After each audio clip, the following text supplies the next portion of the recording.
Okay, it's been widely reported today that the Church of England churches are set to offer 2-in-1 wedding and baptism services. Now, that seems to mean that, in effect, the Church of England is accepting sex before marriage, something which, until now, has been rejected throughout Christian history.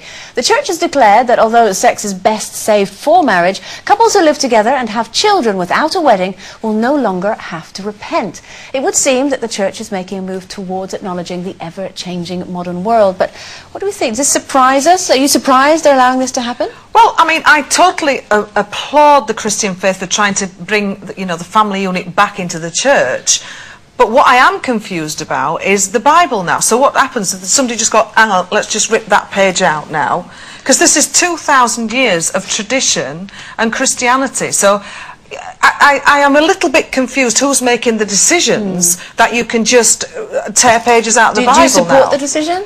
Well, I do understand why they're doing it, because obviously the Christian faith is dwindling in this country because we're such a multicultural society now. Well, the churches are empty, aren't they? Exactly. So, but I think if you're going to start changing something as fundamental as that, that's in the Bible, then you've got to start looking at all the stuff, really, haven't you? If you're talking about, like, for example, with christenings, you know, being a godparent, you have to have been baptised yourself, which I think doesn't make you a better godparent, does it, really? And you know, I haven't been baptised, and I was a godparent, and I had. You're not married, and are I'm going to you? be struck down by something now, aren't I? Would you get married in a church, though? I don't want to get married. I don't. No, quite right too. I don't like weddings. Weddings just absolutely frighten the life out of me. I can see the benefit in having a christening and a wedding together because you save a few quid. Two for the price of one. Just get it over in one day, though, doesn't it? It means you only have to have one outfit. It doesn't seem right, though, does it? Well, you get your wedding dress, you get it a bit wet, wouldn't you? Well, you're not getting in the font, though, are you? Yourself? I don't suppose you I have don't know to. about you, Jen. Do you walk down the aisle with your the baby? Well, Amy's not christened. She's 2.5, and we haven't got round to it yet. Oh, that's not very You're good. getting married And I'm soon. getting married. But it's all about me. No, I don't want to be walking down the aisle, you know, and everyone go, oh, isn't she lovely? No, it's me.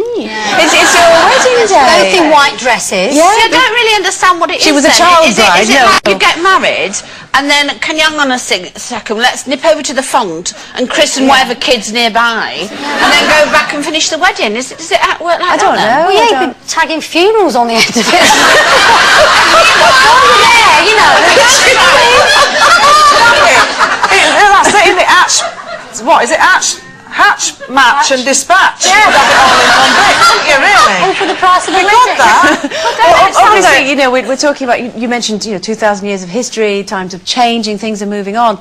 But, I mean, I have to say, I was brought up in a fairly traditional way. I'm not getting married in a church, because this is, you know, second time round.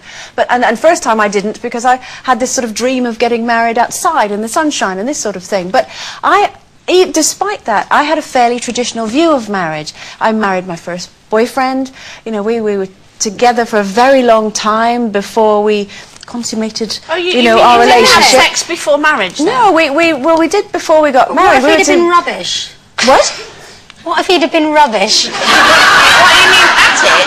Well, everything. You wouldn't have known, would you? Well, that's what I wanted to ask you. You know, although we're talking about retaining certain sort of values, is that something that you believed in?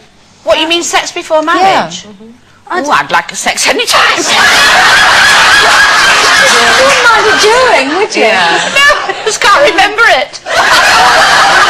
How do you spell it?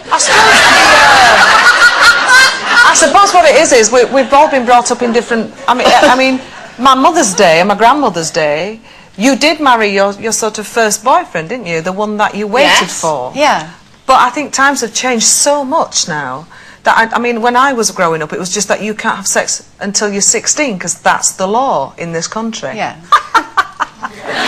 But obviously, that's even getting blown away as well. And did you? I waited, yes. You were married? Not till I was married, for goodness sake. No. I think there's merit, isn't there, in waiting to find the right person that, you know, just because it's quite a big undertaking, and once you get into that zone, you need to be quite mature to deal with what comes with all of that. Oh, yes, and all that mess. It is nothing. Sorry, are you talking about marriage or sex? Well, no, I think a sexual relationship is quite a grown-up thing to be able to handle psychologically. Yeah. And I think, you know, my mum always said to me, I mean, you know, I'm born born out of wedlock, so my mum was never going to say don't have sex before marriage. I mean, a bit hypocritical, but I do think it's probably quite wise to wait for the right person so that you don't get too hurt, you know, by somebody's letting you down. As long as you get the diagrams and you do it by numbers. Like I